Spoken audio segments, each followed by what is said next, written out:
All right, today we're going to break down a tool that goes way, way beyond your typical chatbot.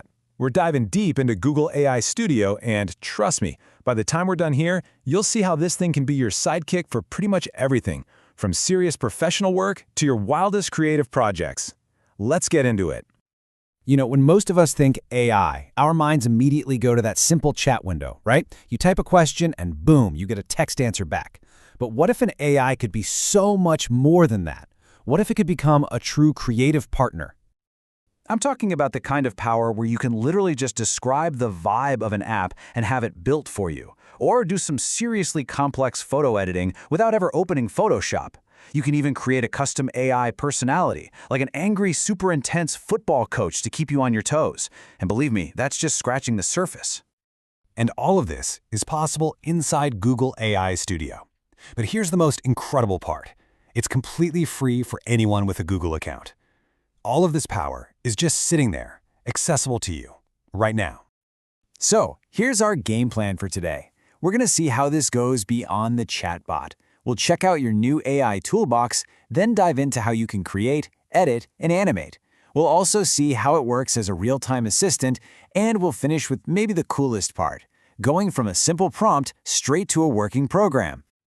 First things first, let's look under the hood. To really get the most out of AI Studio, you've got to know how to pick the right tool for the job. The engine running this whole operation is called Gemini. Think of it as the AI's brain. But it's not just one brain, it's more like a collection of specialized models. It's like a toolbox, right? You wouldn't use a hammer to turn a screw, and in the same way, you need to choose the right Gemini model for what you're trying to do. So AI Studio basically gives you two main chat models. First, you've got Gemini Pro. Now, this one's a little slower, but that's because it's built for deep, complex reasoning. It's perfect if you're trying to diagnose a really tricky problem. Then you have Gemini Flash. And just like the name says, it's built for speed. If you just need a quick, factual answer like, what do sloths eat, Flash is going to be your go-to. Okay, now for the really fun part. Let's see how these tools come together on the creative side. This is where AI Studio starts to feel like your own personal design agency. For image editing, AI Studio has this specialized model called, and I love this name, Nano Banana. The workflow is just incredibly simple. You upload an image, you describe the change you want in plain English, and then you just refine it with follow-up prompts until it's perfect. You don't need any technical jargon at all. You could upload a photo of yourself and just type, "Please give me Ray-Ban style glasses." The AI just understands what you mean and gets to work. But here's where the magic really kicks in. Let's say the AI adds the glasses, but it also includes a little brand logo you don't want. You don't have to start over. You just continue the conversation. You send a follow-up prompt like, "Now remove the logo." This lets you perfect the image, step by step. It's such a powerful and honestly, a very intuitive way to edit. But beyond all the creative stuff, AI Studio can also be an incredibly powerful productivity partner. The best way to think about it is like having a co-pilot that can see what you're seeing and help you out in real time. So what can this co-pilot actually do? Well, you can share your screen to get step-by-step help with software you're using. You can feed it files or links to websites and have it analyze them for you. And you can even tell it to adopt a specific persona to guide your entire conversation. The way you do this is with something called a system instruction. You're essentially giving the AI its personality and the rules for the whole chat. And my absolute favorite example is this one, telling the AI to become a tough-love football coach who's never impressed by you. And just look at the result. You ask a totally normal question like, "How do I bake cookies?" And the AI, sticking to its persona, turns it into this whole motivational speech about running a 2-minute drill.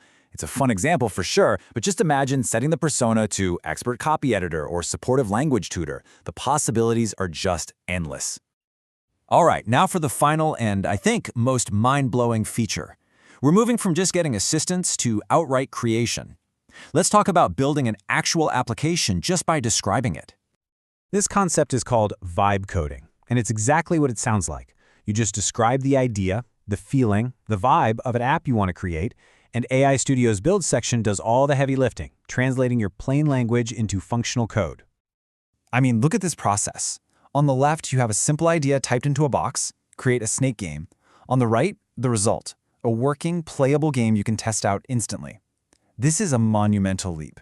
It turns anyone with an idea into a potential creator.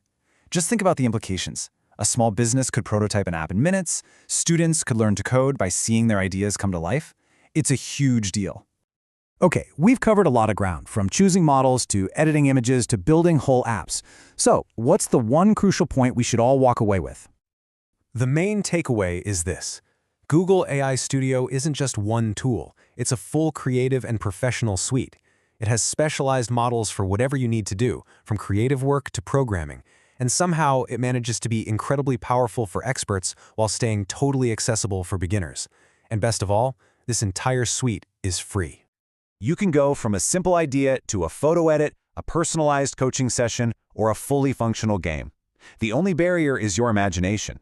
So the real question is, now that you know what's possible, what will you build first?